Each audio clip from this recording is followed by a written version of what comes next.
Hello everybody, it's the Historical Gamer once again, and today we're returning to part 3 of our look at Ultimate General Gettysburg in a series where we're playing as the Union in Ultimate General Gettysburg. In this video, we are going to be returning to the series. It is July 1st, 1863. The Confederates have driven the Union forces off of Seminary Ridge, driven them back through the town of Gettysburg, and the Union Army is perched on the verge of ultimate defeat. If they lose Cemetery Hill and Culps Hill, the battle could be over before it's really begun.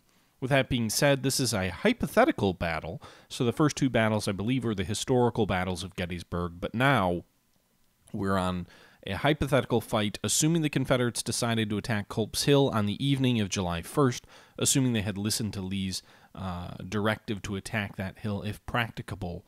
That does appear to be what they are doing. So it's going to be a defense with what's left of the 1st Corps, the majority of the 11th Corps, because in our last video we retreated through the town a little bit less catastrophically than historically was the case. We started retreating as soon as it was clear we were horribly flanked, and before the Confederates were able to do much damage to the 11th Corps, and then also elements of the 12th Corps, which I assume will come up to provide some reinforcements.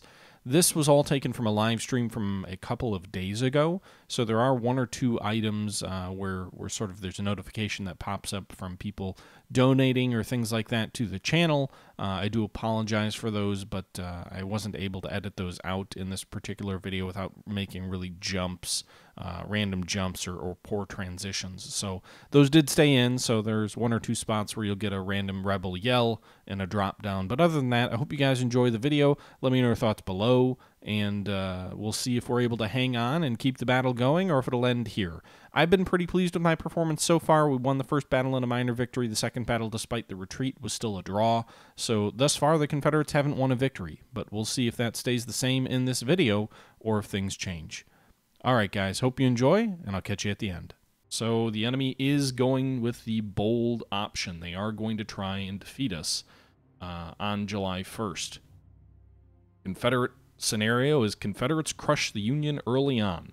General, the Confederates have driven us out of Gettysburg, and we've been forced to Cemetery Ridge. The rebels are massing and moving on our position as we speak. We cannot fall back any further. We must make a stand.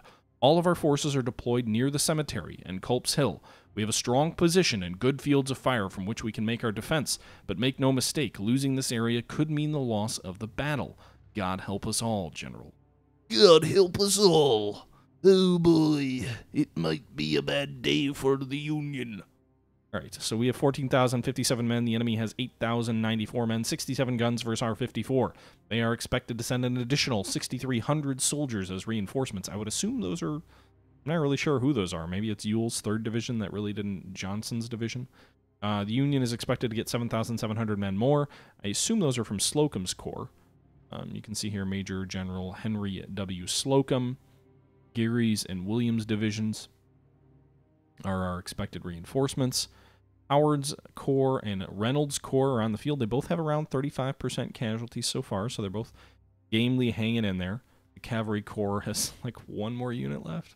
Well, they have a couple of skirmisher units, but I don't think they're going to do anything from a morale perspective.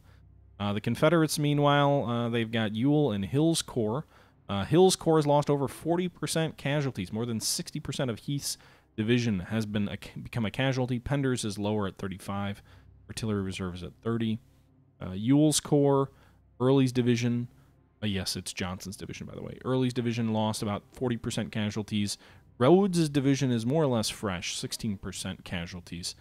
And they've also done the bulk of the killing for the enemy. So we have lost 7,100 casualties. The Confederates have lost 10,002. So I think we can hold here. That'll put us in really good shape, frankly, because Hill's Corps is going to be completely out of the fight if they fight in this battle, and if they lose heavy casualties. Early's Corps, or Ewell's Corps, likely will be largely out of the fight. Johnson's division is the only fresh division that they could have, and it's about to come in here and probably lose heavy as well, assuming we win this battle.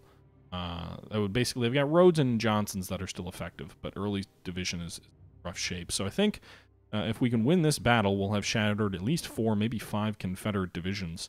And while the 1st and 2nd Corps are shot up pretty bad, we'll have the 3rd, we'll have the 5th, we'll have the 2nd.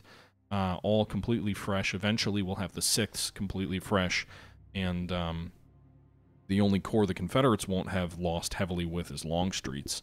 So you'll probably still have a historical second day's fight around the Round Tops and the Peach Orchard, but that's going to be the Confederates' only chance. So we'll... Neuhauser, I'm not sure. So Ultimate General has announced a game called Ultimate Admiral, which is basically going to be like Rule the Waves, but with 3D combat, is sort of the 2-second summary of what I can see. The only thing is, I'm not 100% sure if that is part of the Ultimate line. So, like, they're doing that game, but I don't know if that's being done on the side, and then Ultimate Napoleon or Rev War will occur in tandem. I'm not really sure on that. I didn't get the impression when they first announced the game that Ultimate Admiral was being developed by the same guy who did General and Gettysburg. But I did see some posts on him from him later on when they announced it was an Ultimate game that made an indication he might be involved. So I'm not really sure how that's going to work. We'll see.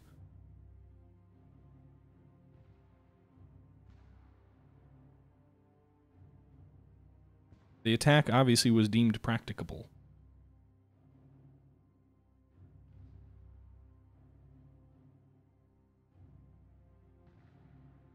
All right, let's go ahead and jump in and let's fight. All right, let's pause first. So we've got these troops up here. The objectives we have to hold.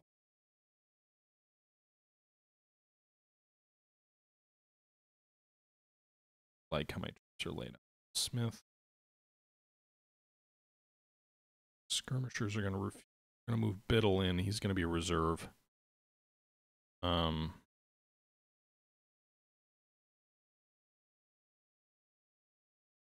There's the Confederate Army ready to come in. Lord Johnson's going to come in. He'll probably swing it around the flank. Pull back to the stone wall.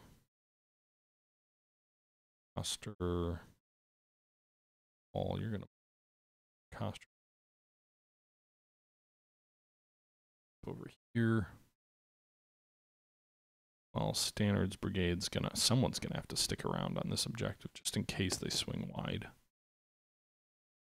I'm gonna move Stannard as a reserve as well. We're gonna move these skirmishers down here. We're gonna move these debts down here. I think that's how we're gonna solidify our line. Hopefully solidify our line. Alright, we'll see how this fight goes.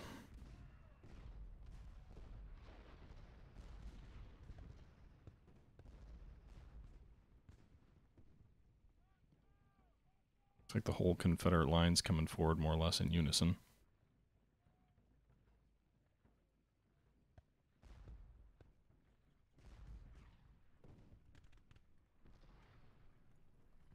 They outnumber us by about 4,000 men right now.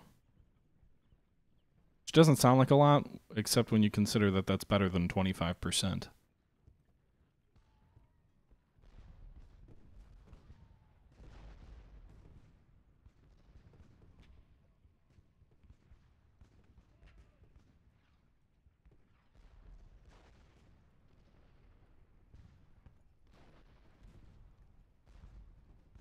Alright, 9 Brigade. Good cover. Hoping they can hold verse by themselves. Enemy's bringing some artillery forward. That's interesting. What Ames advances before the enemy infantry up there? Maybe you can hit him with a volley and ravage him a bit.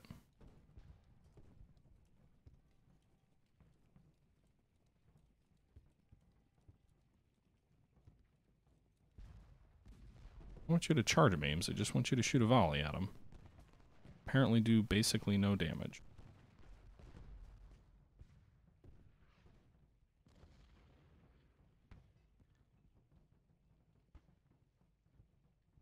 Some of these skirmishers. Just in case the enemy tries to go wide around our lines.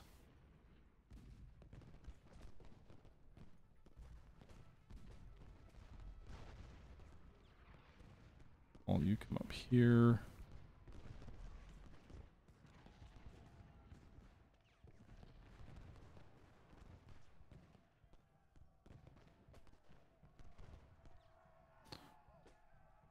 Alright. So the Iron Brigade, your objective is going to be to hold. Try and get Reynolds down here to provide some perks. Trying to volley into these guys as they charge in on you. The Ames can provide some fire support. It's also. Thank you there for the bits, J Street. The constant encouragement is always appreciated. Hold the line, we need to do that indeed.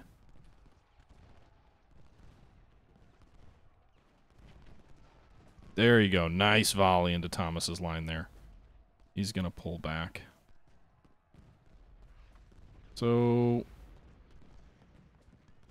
man, we're losing. Are we losing more men than them?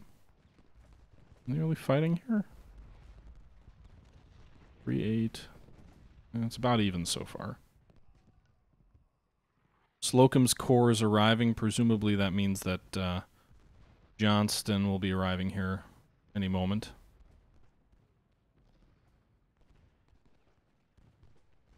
Slocum, where are you?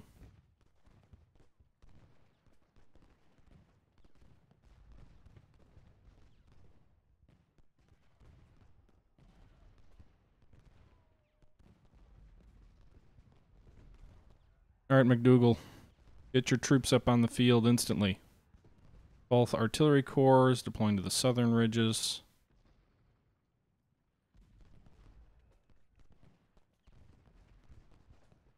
Alright, guys. This way towards Cemetery Hill. I'm gonna run them into position. They're gonna get exhausted. But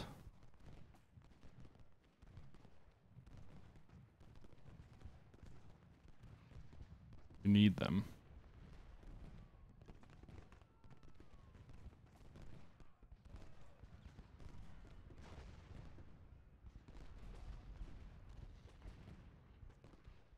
I just wish, like, rather than marching forward, tell me they're blocked or something.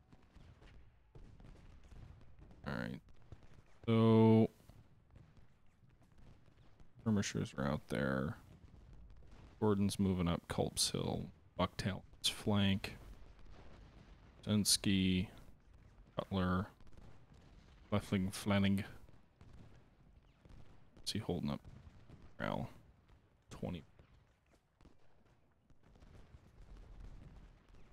You're basically, like, not even relevant. You're just hanging way back out here. Toward the front lines. Do something of substance.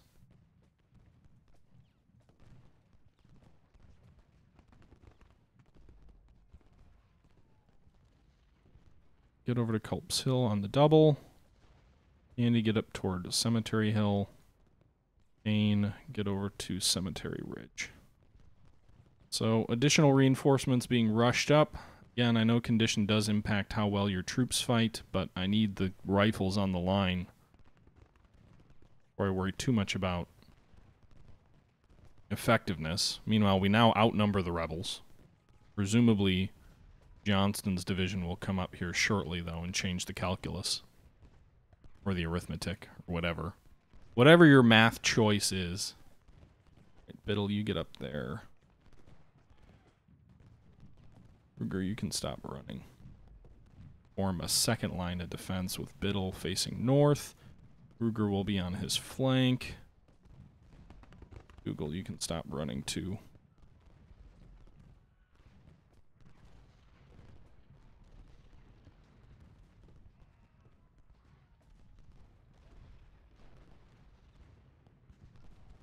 Alright, so Green's Brigade, 1,400 men's the primary reinforcement for Cemetery or Culps Hill. I'll bring some of that artillery up that way. Iron Brigade's hanging in there by the skin of their teeth. Pettigrew's fallen back, so at least we've got that.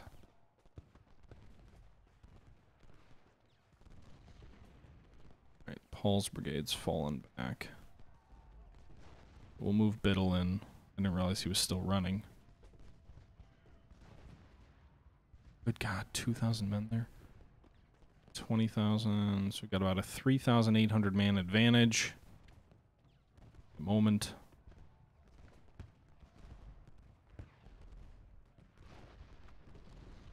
Stop running.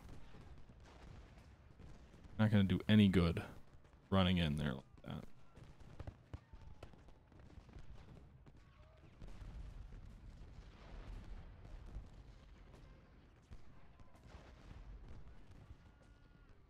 I'm actually going to pull Coster back. Just a little bit. Just enough to sort of reorganize our position here on these new troops that are... Great! More men for the meat grinder! Indeed, you are correct. More men for the meat grinder. Coster, your men are perfect condition. This is not a very efficient front line, I will say, but Ramessur's coming forward here. There's some artillery here that looks like it got shot up pretty bad. Canister fire into Ramessur as he's charging, and apparently that was good enough to throw him back a little bit.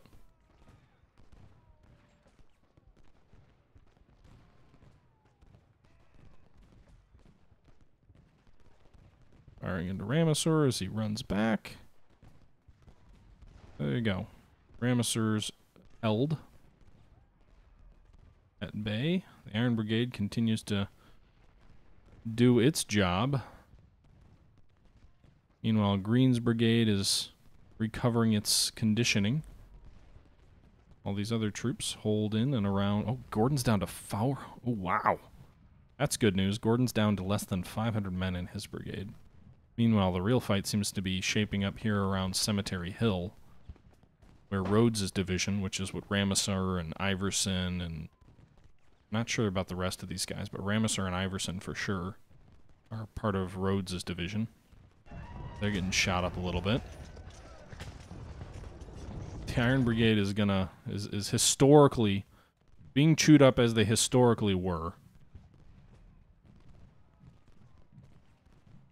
So the game's doing a good job of modeling history in that regard. Coster, you're getting shot up. How about you just halt? Stop shifting and moving and shifting and moving and just kind of hang in place for a moment. Well, you move there. I know you're trying to get a angle to shoot at them, but I'd rather if you stop moving so much and you just hold your position. The enemy will come to you. You're not.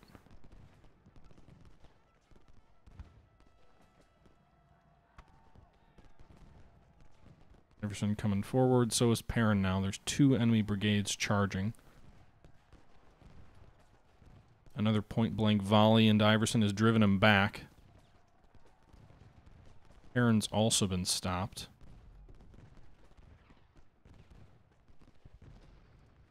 Right, Ames has been pushed back, but that's actually good, because then we can get Candy's rifles into the line. Meanwhile, Von Glees is falling back. Dougal and Kane are coming up to engage Thomas. Both of them lost quite a bit of morale. I'm not sure how. In any event, they did. Devon's skirmishers are doing their job and making sure there's no surprises with the enemy coming into our rear. And so far, the enemy reinforcements under Johnson have not materialized. But we've actually gained a 4,000 man advantage against the Confederates. Meanwhile, Gordon's brigade is getting shot up here. Our troops have great cover on top of this hill and in these trees. His troops' elevation is lower. And Heckman's battery still is at such close range in this terrain that he's able to pour canister fire into Gordon. His brigade's got... There it goes. His brigade has been destroyed. Gordon is no longer a threat. Meanwhile, some of my troops are just shifting back and forth like idiots. Because they can't just wait behind the line. They're so eager to fight, I guess. Iron Brigade is doing what Gordon did. They've lost over 1,000 men now. They're probably about to die. The Iron Brigade, who's about to die, salutes you. Thomas's brigade.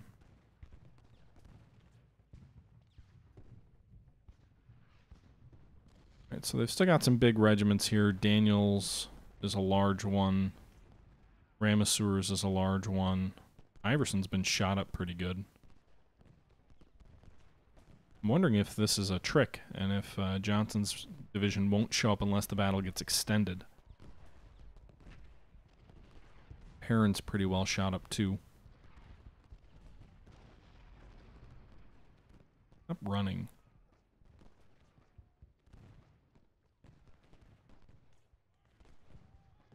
Alright, Iron Brigade.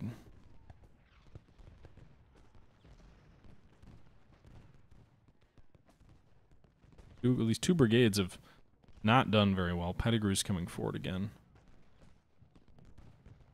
Standard is basically not. Paul's lost a shit ton of men. Hasn't shown very much. Johnson's division of Ewell's Corps is marching from the northeast towards our right flank. Alright, so Johnson has arrived. That gives them, or at least is supposed to arrive. Battle's about to end, though, so he may not arrive in time to matter. If he was closer, the game would probably extend the fight, but it doesn't look like it's going to. It still could change. This countdown can stop if something tactically changes on the battlefield, but I don't think it will. Not to mention, yeah, so they got about 5,000 more men than where they were before, so maybe it's not his whole division arriving either. We're roughly even in manpower. Countdown appears to be continuing. Coster's brigade is shattered. Major victory for the Union. Alright, so we held all the objectives. The only thing the Confederates held was Seminary Ridge. For them attacking Cemetery Hill, they didn't lose that badly. They lost about 2,900 men. We lost 2,800. Nonetheless, continues to give us the advantage in killed. So if we look at... well, it won't show me there. Order of battle. The Union has lost 13,473, and the Confederates have lost 10... oh, no, the Confederates have lost 13,473. The Union's lost 10,513. That is a bloody first day of the Battle of Gettysburg, and a good end result, I think, for the Union here, when you consider the fact that the Confederate 3rd Corps under A.P. Hill has lost almost 40% of its strength. It's had multiple divisions. The Heath's division has lost about 60%. Pender's division's lost about 45%. The artillery reserve has lost about 50%. Only Anderson's division has not yet engaged because they haven't arrived on the field yet, 7,000 fresh troops. Meanwhile, Ewell's division has lost 57% in Early's division, including, I believe, Smith and Gordon's brigades. 2 entire brigades. They lost 80% of their men, but then the remaining troops were both forced off the map entirely, so we won't see them again. So Early's division only has 2 brigades left, both of which have lost more than 35% of their manpower. Johnson's been unengaged, so there's a fresh division there. Rhodes' division hasn't lost as bad, but he's got a brigade under Doles that's lost almost 80%, almost been destroyed as well. Overall, I think that's a good result for us. The 1st Corps of the Army of the Potomac has lost heavily. I mean, the 1st Corps under Reynolds lost over 50,000 men. Robinson's division lost 70% of its men, including Baxter's brigade, totally destroyed from the field. If we look at Doubleday's division, he's lost a little bit less. Bucktail's lost 50%. No one else was really terribly heavily engaged. Standard's men didn't even really fight. The artillery battery, we did lose Reynolds' battery, but they killed over 1,000 men before that battery was destroyed. If we look at Slocum's Corps, really didn't engage much. They lost less than 6% of any of their individual units. Howard's Corps was engaged heavily, 38%, but 48% of Steinward's division and 42% of Barlow's. Cotton's brigade lost over 80% as well. But all in all, a very successful first day's fight. Yes, we were pushed back to Cemetery Ridge, but I think I can be happy with the results. So now, after the first day's fight with the major victory, the minor victory, and the draw, the game gives us 2 options. It gives us the option to attack on Benner Hill, which would be the Union launching a counterattack from Culps Hill toward Benner Hill, which is where Ewell's Corps is, or defending Cemetery Ridge against additional Confederate attacks down to the Round Tops. So that's what it looks like it's going to be. All right, guys, and there you have it. Another victory for the Union at Gettysburg. So far, a minor victory, a decisive victory, and a draw. The Confederates have not yet tasted success. I guess tactically speaking, they did push us back from Cemetery Hill, Oak Hill, Blucher's Knoll, all of that. So in some sense, they have achieved some successes, but at least in terms of the way the game is grading these battles, things have been going well for us. In our next video, I'll reveal the decision, whether we decide to attack Benner's Hill or whether we decide to follow the more historical option and to defend Cemetery Ridge. That will be something that I'll reserve for the next episode, though. This has been a little bit of a shorter one, but we're going to go ahead and wrap it up here. I hope you guys are enjoying these videos, which are pulled from a live stream, which I did from a couple of days ago. I do stream over on Twitch, so you can obviously follow me over there and kind of tune in there if you like to see some of the stuff live. But in any event, I hope you guys are enjoying. I'm going to go ahead and sign off here for you today, so hope you guys catch me next time. But until then, this is the Historical Gamer saying thank you for watching, and I'm out.